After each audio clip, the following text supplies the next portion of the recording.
Hi అండి, నమస్తే. ఈరోజు అయితే గోకరకాయ అంటే గోరుచిక్కుడుకాయ అంటారు, గోకరకాయ అంటారు, కొబ్బరేసి చూపిస్తానండి.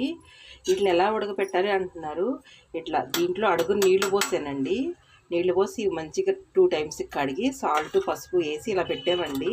అంటే ఇలా ఇట్లా జల్లెడి దాంట్లో ఇట్లా ఆవిరి వస్తుంది కదండి, ఈ ఆవిరితో ఇది మగ్గిపోద్ది. ఒకసారి అయితే బద్దకం ఎప్పుడు ఇలాగే ఉడకబెడతాను. ఒకసారి బద్దకం వేసి కొంచెం వాటర్లో పెట్టానండి. అసలు ఏం బాగాలేదు, కూర అంతా వాటర్గా ఉందండి. మొక్క అయితే అసలు ఏం తినాలనిపించలేదు. ఇట్లా ఉడకబెట్టవచ్చు. ఇంకో రకంగా రైస్ కుక్కర్ పైన పెట్టేస్తానండి. రైస్ కుక్కర్ పైన ప్లేట్ పెట్టేసి ఇవి పెట్టేస్తాను, అట్లా కూడా మగ్గుతాయి. ఇప్పుడు ఎలా చేసుకుందామో చూద్దాం రండి అండి. కొబ్బరి కూడా కొంచెం వేసుకోవాలి. నేను స్పీకర్ ఆన్ చేసాను అనుకున్నానండి, ఆన్ చేయలేదు, కెమెరా ఆన్ చేయలేదు. కొంచెం ఆయిల్ పోసుకున్నామండి. ఆవాలు, జీలకర్ర, ఎండుమిర్చి, పచ్చిమిర్చి, ఆనియన్స్ వేసాము. సారీ, నా ఆన్ చేయలేదు. కావాల్సింది కొబ్బరి ఇంక ఎక్కువ వేసుకోవచ్చండి. ఒక కొబ్బరి చెప్పు మొత్తం వేసుకోవచ్చు, బాగుంటుంది. కానీ పిల్లలకి లైట్గా దగ్గు వస్తుందండి.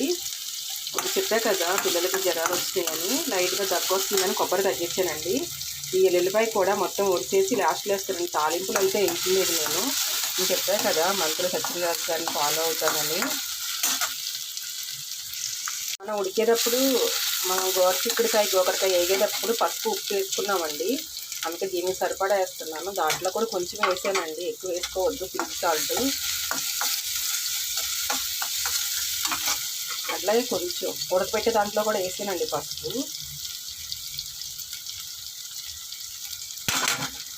పసుపు కూడా మన వీడియోలోనండి.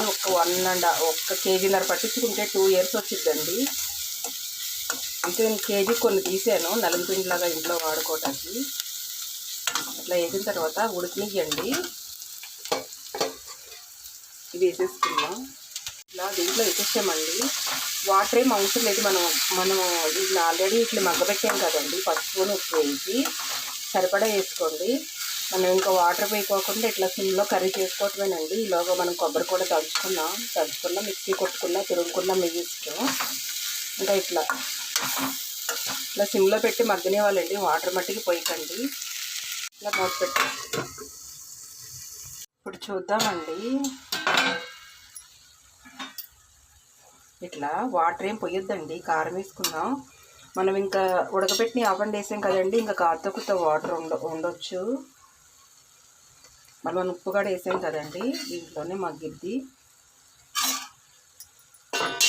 కొంచెం మందపాటిది పెట్టుకోండి అండి.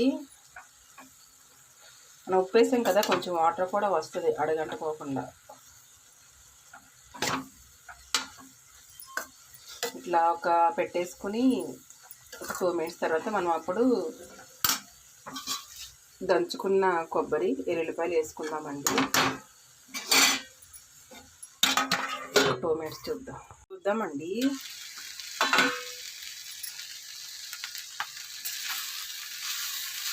మంచిగా అయిపోయింది కదండి.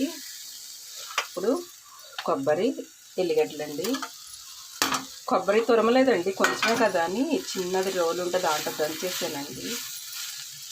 కొబ్బరి వేసుకుంటే ఎక్కువ వేస్తే బాగుంటుంది, కానీ పిల్లలకి లైట్గా దగ్గు ఉందని నేను కొంచెమే వేస్తున్నానండి. మీరు ఎక్కువ వేసుకోండి. అంటే ఒక కొబ్బరి చెప్పులో సగం పట్టిద్దండి. మనం కొబ్బరి వేసాం కదా. ఇట్లా 2 minutes ఉంచేసి చూద్దామండి. అయిపోయిందండి. స్టవ్ కట్టేసుకున్నాం.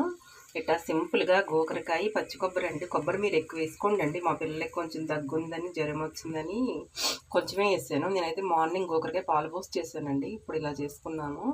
మీరు కూడా ఇలాగ చేసుకుని వీలుంటే కామెంట్ చేయండి. ఇండియా తెలుగు రుచులు. ఉంటానండి మరి, బాయ్.